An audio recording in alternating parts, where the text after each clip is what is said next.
There's a bigger dream waiting for you, just waiting for you to step into it. Everything you try to do is already done. So when I figured that out, what I'm putting out is what's coming back. Let me get real clear about what it is I'm putting out. Real clear. So I read a book about 1989 called Seed of the Soul. And in that book, Gary Zukav talked about the laws of karma, of the laws of cause and effect, the third law of motion. And in that book, he talked about how your intention is always one with the law. Meaning, before you even think about a thing, you have an intention for the thing. And that the intention is going to determine the outcome. That's why the same people can go to the same church service and somebody walk down the aisle just to be seen to put some money in the church, and somebody else who just goes and just has a little bit to offer. The intention with which you give, the intention with which you serve determines the outcome. So when I figured that out, I went, whoa, I changed everything I did on my show. I called in the producers and I said, from this day forward, I will no longer be speaking to the KKK. I will no longer be speaking to people who are fighting each other in a way that it is damaging to the character of myself and other people who watch. From this day forward, I am only going to do intentional television. So it is my intention to fulfill the dream of the Creator. It is my intention to live to the highest calling and be pressed to the mark of the highest calling that I have come to do. And when you can ask the Creator, ask that which made you you, what is your dream for me? I guarantee you, instead of you trying to define the dream, what is your dream for me? If you're able to lean into the dream that the universe and all the forces of light and love and power and grace by all the names that we call God has for you, nobody can touch you. Every single day, I would have a pre-show meeting and have the producers come in and state to me, what is your intention? How do we want to use whoever is on this show, whatever is happening on this show, to serve the audience in a way that fulfills the mission of uplifting, enlightening, encouraging, as well as entertaining. And if it doesn't do that, then I can't do it. There's a bigger dream waiting for you, just waiting for you to step into it. To step into it. Your life is big. Your life is huge. And we spend so much time wanting to be in somebody else's life. And you don't get honored, you don't get revered, you don't get celebrating wanting what somebody else has,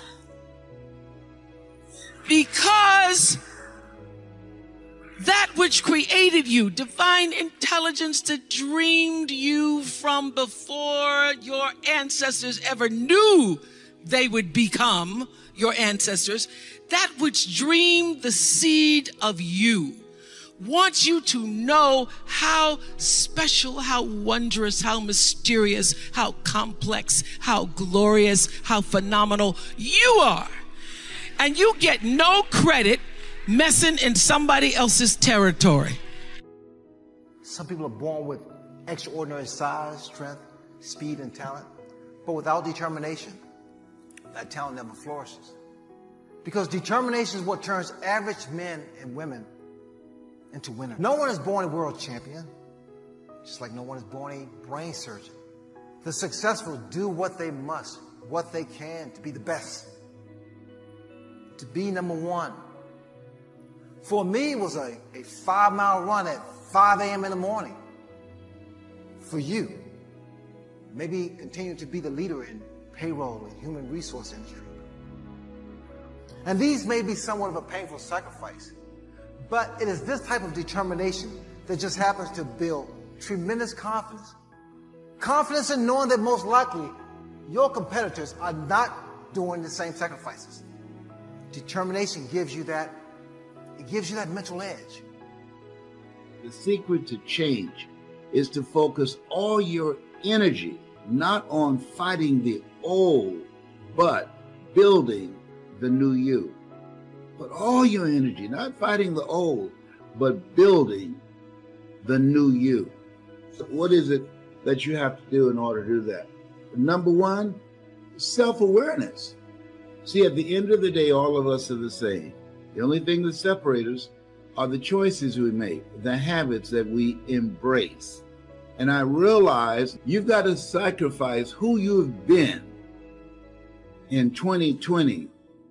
You got to sacrifice whoever that person was. You got to let it go.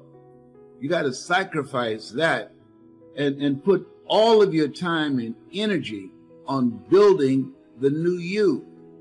And building the new you, in my particular case, is more discipline. In my particular case, monitoring myself and my progress, staying on top of it, watching, am I doing well? Am I moving in the direction where I want to move? To give up the things that will distract me from doing that, to make the sacrifice of some things that I enjoy doing, but I can't afford to do it because it's soaking up time, and time is life. Time is life. Learn to work with the people who deserve it, not the people who need it. You must be like life itself. Respond to deserve, not to need. It doesn't say if you need, you will have a harvest. It doesn't say if you need a harvest, you'll have a harvest. It's not what it says. It says if you plant, chances are good you'll have a harvest. If you plant, you will reap. Not if you need, you will reap. So we must be like life itself. Respond to the people who deserve it by planting, by taking the first step. Even God himself says, if you move toward me, I'll move toward you. That's the condition. You move toward me, I'll move toward you, says the Almighty.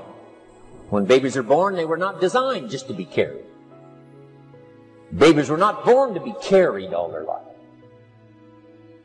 Someday you've got to try your legs. Someday you've got to try your wings. Someday you've got to try. Even if you fall down, you've got to try, because you can't just crawl around all your life. You can't be carried all your life. You have the ability to create and design the kind of life that you want. And in this place where we are right now, things have changed dramatically. And so you have to make a dramatic change in yourself in order to accomplish the things that you want. What does that look like? What is it you have to do? In my case, mine and my battle has been with cancer, 4th stage. That looks like intensifying my efforts and monitoring everything that I eat. It has to be organic. My state of mind, keeping stress to a minimum. I don't play that. Anything that's unhealthy, anybody that's unhealthy for me, I cut off the relationship. I don't ask them, why did you do that? I cut it off. Why? It's my life. See, we got enough to deal with. When you got the coronavirus that has now mutated into another lethal form and easier to spread, that kind of tension and stress by itself is enough. So you're not given the luxury of accommodating toxic, negative people in your life if you want to live. If you follow anything or a lot of other people are saying, it's very clear that this device has changed the framework of our society. And whether you're in Southeast Asia or America or Europe or South America, it's universal. This has changed everything from a practicality standpoint. But if you're fearful to go in because it's not what your parents want, or because you're not willing to pay the sacrifice of time and eat shit for 5 years to get what you want, it doesn't matter that you're knowledgeable, that YouTube and podcasting and Instagram and Facebook and Twitter or LinkedIn work on this platform. It doesn't matter. It doesn't matter if I sit here for the next 45 minutes and tell you that in Malaysia, in Indonesia, in Singapore, in the collective Southeast Asia, besides mainland China, that Instagram story ads are so underpriced that if you spend $1,000 on them and actually put good content in there, whatever you're trying to accomplish will happen. It doesn't matter if I tell you that. How many people here consume my content? Raise your hands. Thank you. The reality is, and you probably know this, there's not many things that I believe in. There's only 7 to 10 things I believe in. I say them over and over every day in different ways. But if you consume my content, it's very unlikely I'm going to say something in this 30 minutes that's so different than what you've heard from me. It's kind of the way I think about getting into shape. You've heard for 20 years that it's exercise and eating right. You just wish it was a pill. To me, the concern I have and why I've started this talk the way I have is because I'm concerned about what you're going to say. A lot of people don't know what to say. They're insecure. Why would somebody listen to me? And so what they start to do is fake it. They start to pretend they're an expert. They start to wear clothes that makes it look like they're successful. They fake it. It will never work. It will never work. What you're much better off doing is documenting your journey. You don't need to be an expert. You need to be honest. If you notice, sometimes I said it earlier, if I talk about the same stuff, and once in a while somebody will leave a comment, or even here will be like, Gary, you talk about the same shit. And I look at them like, do you want me to lie and make up shit? Of course I talk about the same shit, because I've been running businesses for 20 plus years, and it works. And when I look at other businesses that work, they're doing the same thing I'm doing. And then when I look at other things, I see businesses sometimes that work for a year and then collapse, because it's what I've been talking to you about for the first 15 minutes, which is if you're going to be built on shit, you're going to sink. You like that one? That was a good one. I like it too. Like a shit, it's soft. I get it. Judgment is very interesting to me. I've come to realize in the last 3 years that it is judgment that is stopping 90% of this audience. Especially when you go into different subcultures, it is scary to me how many of you are not doing things because you're worried about what your parents would think. You're worried about disappointing your parents. You're worried about the leverage your parents have. And that is unbelievably true in every culture, but obviously quite true in this culture. Judgment is the number one thing that I need to break you out of for you to even begin to make content on social networks. You don't need to be perfect. You don't need to be right. You need to stay in your lane. You need to talk about what you know. You need to talk about what you're passionate about. You got to talk about either what you like or what you know. But you can't worry about the comments. Are you really going to live your life based on somebody anonymous saying that you're ugly or not smart? Yet almost everybody does.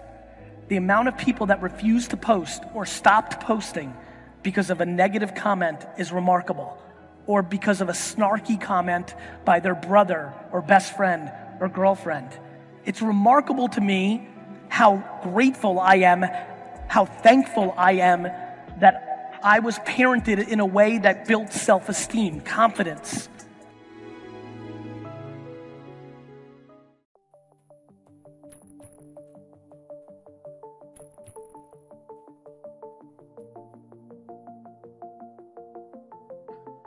So I had the chance to meet with some of the kids in the program today. Where are you? Scream out. There you go. I love those kids. And so what I thought I would do, because they gave me a little bit of time to say whatever I want, is offer you a little bit of some observations for your future. I have 5 little rules that you can follow as you find your spark and bring your spark to life. The first is to go after the things that you want. Let me tell you a story. So a friend of mine and I, we went for a run in Central Park. The Roadrunners organization, on the weekends, they host races. And it's very common at the end of the race, they'll have a sponsor who will give away something, apples or bagels or something.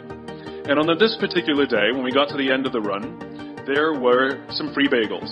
And they had picnic tables set up, and on one side was a group of volunteers. On the table were boxes of bagels, and on the other side was a long line of runners waiting to get their free bagel. So I said to my friend, let's get a bagel. And he looked at me and said, that line's too long. And I said, free bagel. And he said, I don't want to wait in line. And I was like, free bagel. And he says, nah, it's too long. And that's when I realized that there's 2 ways to see the world. Some people see the thing that they want, and some people see the thing that prevents them from getting the thing that they want. I could only see the bagels. He could only see the line. And so I walked up to the line. I leaned in between 2 people, put my hand in the box, and pulled out 2 bagels. And no one got mad at me. Because the rule is, you can go after whatever you want. You just cannot deny anyone else to go after whatever they want. Now, I had to sacrifice choice. I didn't get to choose which bagel I got. I got whatever I pulled out. But I didn't have to wait in line. So the point is you don't have to wait in line. You don't have to do it the way everybody else has done it.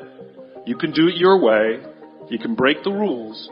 You just can't get in the way of somebody else getting what they want. That's rule number 1. Rule number 2. I like this one. In the 18th century, there was something that spread across Europe and eventually made its way to America called puerperal fever, also known as the Black Death of childbed. Basically what was happening is women were giving birth and they would die within 48 hours after giving birth. This Black Death of childbirth was the ravage of Europe, and it got worse and worse and worse over the course of over a century. In some hospitals, it was as high as 70% of women who gave birth who would die as a result of giving birth. But this was the Renaissance.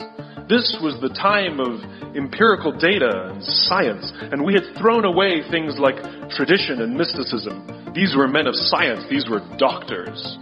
And these doctors and men of science wanted to study and try and find the reason for this Black Death of childbed, and so they got to work studying, and they would study the corpses of the women who had died. And in the morning they would conduct autopsies, and then in the afternoon they would go and deliver babies and finish their rounds. And it wasn't until somewhere in the mid-1800s that Dr. Oliver Wendell Holmes, father of Supreme Court Justice Oliver Wendell Holmes, realized that all of these doctors who were conducting autopsies in the morning weren't washing their hands before they delivered babies in the afternoon. And he pointed it out and said, guys, you're the problem.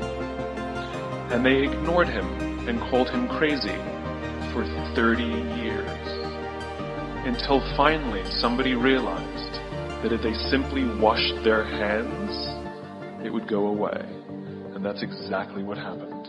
When they started sterilizing their instruments and washing their hands, the Black Death of childbed disappeared. My point is, the lesson here is, sometimes you're the problem.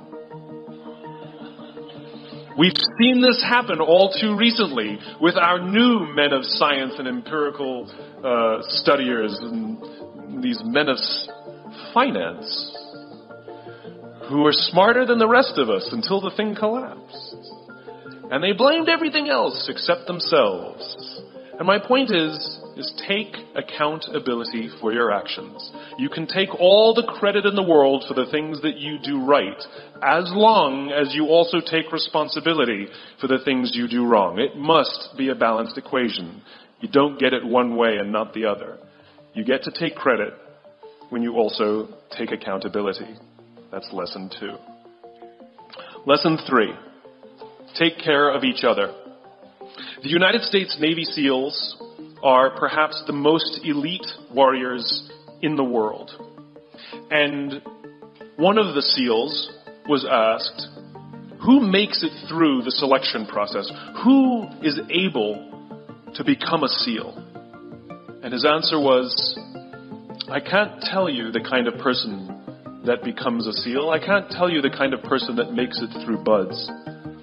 But I can tell you the kind of people who don't become SEALs.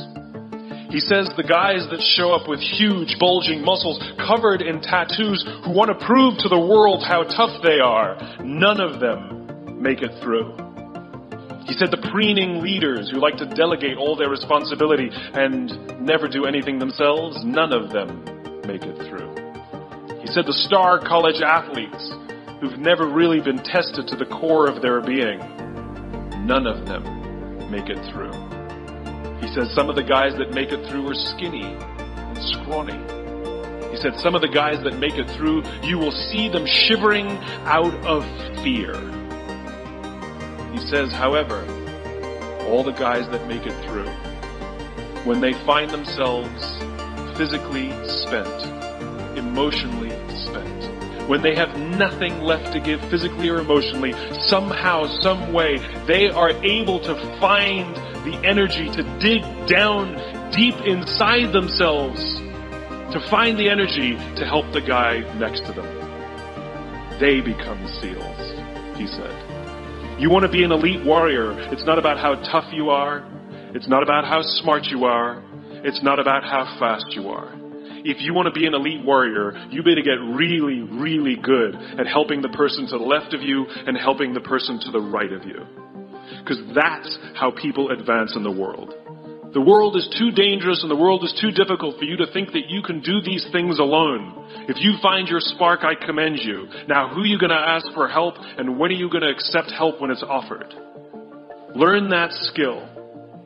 Learn by practicing helping each other.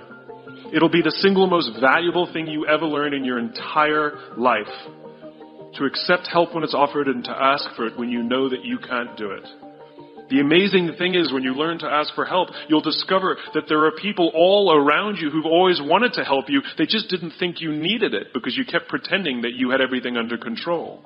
And the minute you say, I don't know what I'm doing, I'm stuck, I'm scared, I don't think I can do this, you will find that lots of people who love you will rush in and take care of you. But that'll only happen if you learn to take care of them first.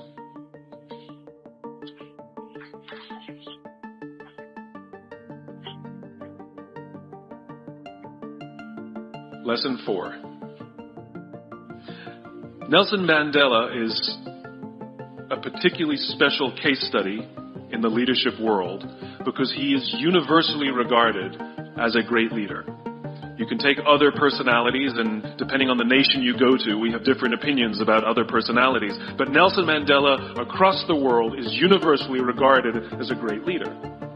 He was actually the son of a tribal chief.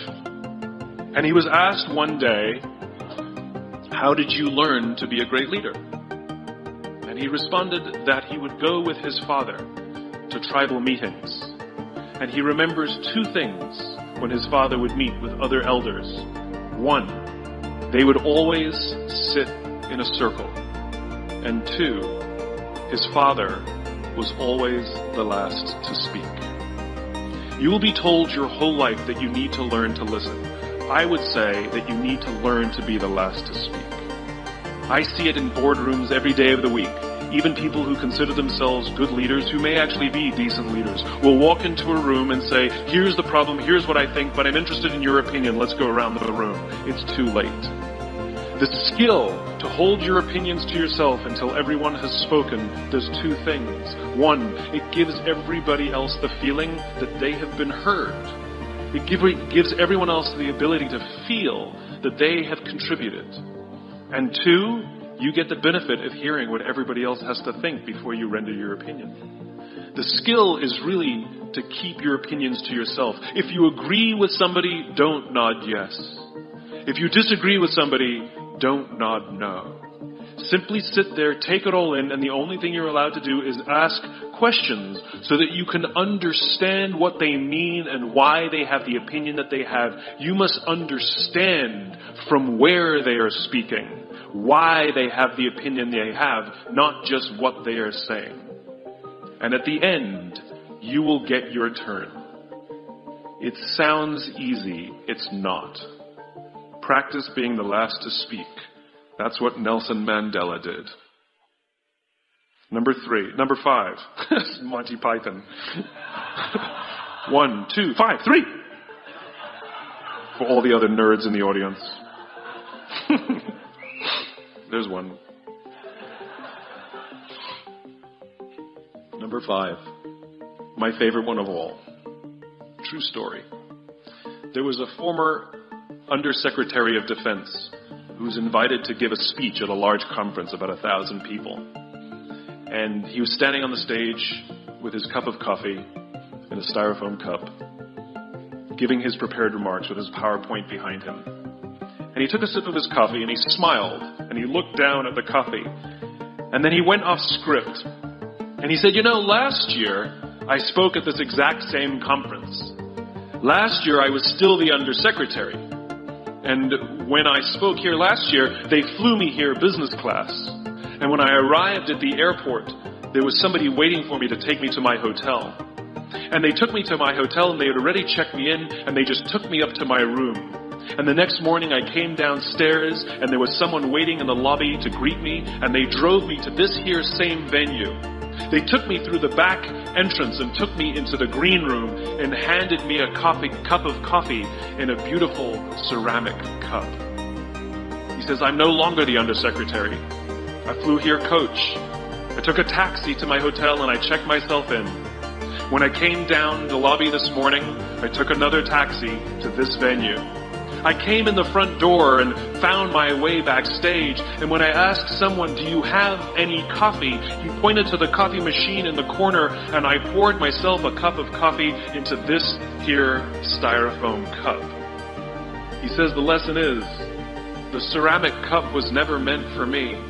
It was meant for the position I held. I deserve a styrofoam cup. Remember this. As you gain fame, as you gain fortune, as you gain position and seniority, people will treat you better. They will hold doors open for you. They will get you a cup of tea and coffee without you even asking. They will call you sir and ma'am, and they will give you stuff. None of that stuff is meant for you. That stuff is meant for the position you hold. It is meant for the level that you have achieved of leader or success or whatever you want to call it. But you will always deserve a styrofoam cup. Remember that. Remember that lesson of humility and gratitude. You can accept all the free stuff. You can accept all the perks. Absolutely, you can enjoy them. But just be grateful for them and know that they're not for you. I remember getting off the Acela. I took the Acela from New York to Washington, D.C. And I got off the train like everybody else. And I was walking down the platform like everyone else. And I walked past General Norty Schwartz, who used to be the Chief of Staff of the United States Air Force, the head of the Air Force. And here I did, you see a guy in a suit, schlepping his own suitcase down the platform just like me. And just a couple months ago, he was flying on private jets and he had an entourage and other people carried his luggage. But he no longer held the position. And so now he got to drag his own suitcase. And never did it sort of remind me more that none of us deserve the perks that we get. We all deserve a styrofoam cup. It was a pleasure meeting you guys this afternoon. I was blown away by your honesty and your curiosity and your poise. And I am confident that the future is bright despite the fact that America looks like an absolute mess right now. I am confident that the future is bright for one reason and one reason only, because you will grow up and you will be our future. Thank you very, very much, guys. You're wonderful. Thank you.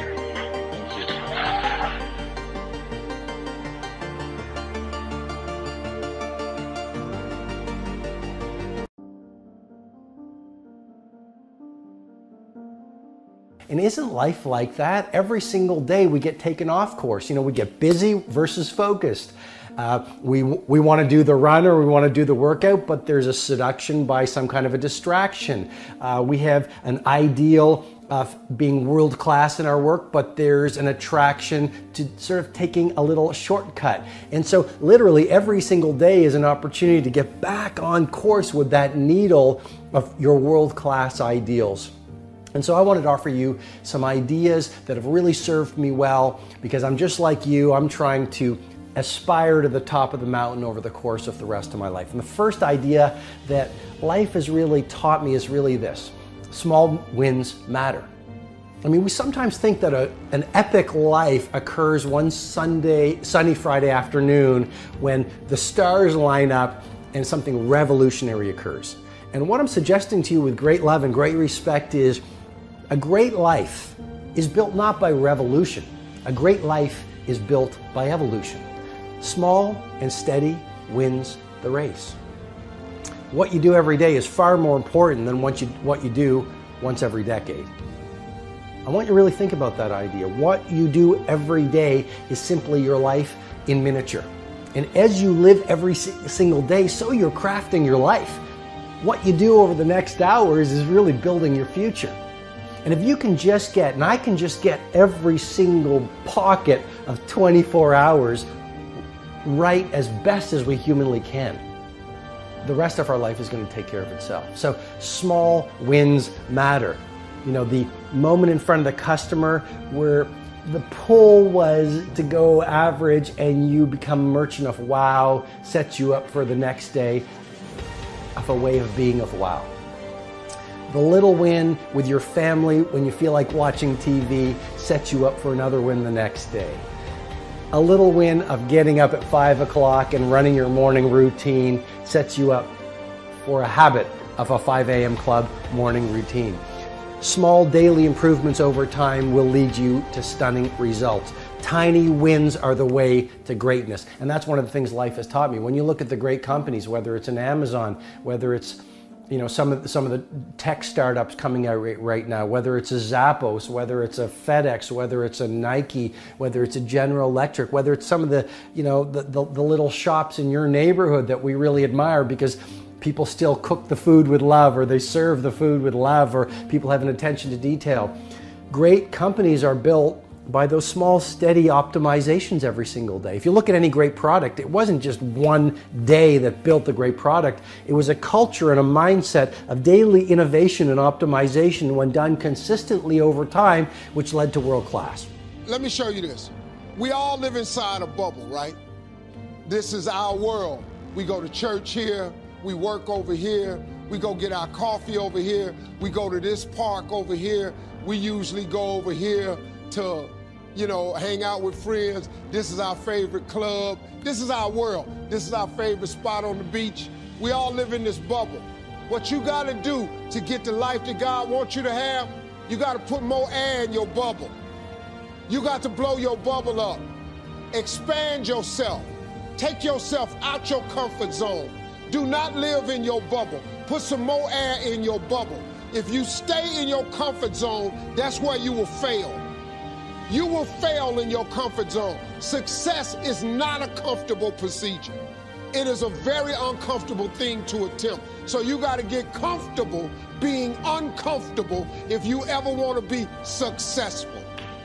Start putting some pressure on. Put some pressure on yourself. Get out here and get about it. Look, I'd love to sugarcoat this thing for you. I'd love to tell you, look, you can go out here and get rich, do a couple of things. That ain't happening. You got to get real doggish. You got to get downright funky if you want to make it. Now, like I was telling you before, if you want to be ordinary, you ain't even got to listen to me. Just go on about your business. If you think ordinary is cool, Ain't no problem. It's some really, really wonderful, ordinary people. But if you are sitting in this room and you have extraordinary aspirations, then you're going to have to do extra. You put extra on top of ordinary, and you come up with extraordinary. It's no other way. I'm sorry, but here's the fact. All of you have extraordinary capabilities, all of you. You have to decide if you are willing to do the things to put you in that category. Rich people don't sleep 8 hours a day. That's a third of your life. It ain't but 24 hours in a day. You cannot be sleep 8 hours a day. You can't live in LA and wake up at 8 o'clock in the morning. It's 11 o'clock on the East Coast. The stock market been open 2 hours. They already making decisions about your life, and your ass was asleep. The Bible says, he who loves to sleep and the folding of hands, poverty will set upon you like a thief in the night. It took me a long time to understand what sacrifice meant. Because on the surface of it, especially the way it's acted out, like burnt offerings and that sort of thing, it just seems like, well, it seems so archaic and distant from us that it's not really comprehensible. But partly from reading Jean Piaget, and Nietzsche for that matter, I started to understand that people often acted out conceptions before they understood what they meant. You know, and we act out a lot of things we don't understand because we're much more complex than we can represent. So we're always acting out things we don't understand. But so there's this idea in Cain and Abel that you have to make sacrifices in order to stay on the good side of God. And so I thought about that practically, say, not so much metaphysically, but practically, and realized that that was equivalent to the discovery of time, of the future. Because we do act, and this is a peculiar discovery of human beings, and maybe a consequence of our expanded intelligence, is that we're actually aware of the future. We actually treat the future as if it's something that you can bargain with.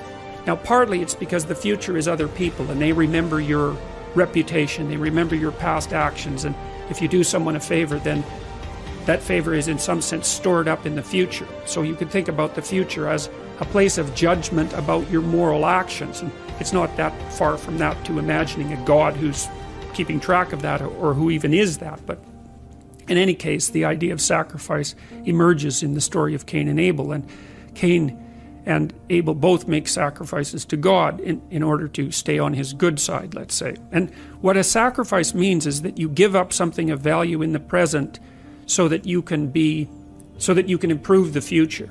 And you know, that's no different from what we call discipline. It's exactly the same thing. It's just that concretely acted out version of that. And so, you know, the idea basically was that, well, God was in the transcendent heavens. And the first question would be, well, why is that? And it's like, well, if you go out on a really dark night and look up at the sky, you have a sense of what's beyond you, what's transcendent, what's infinite.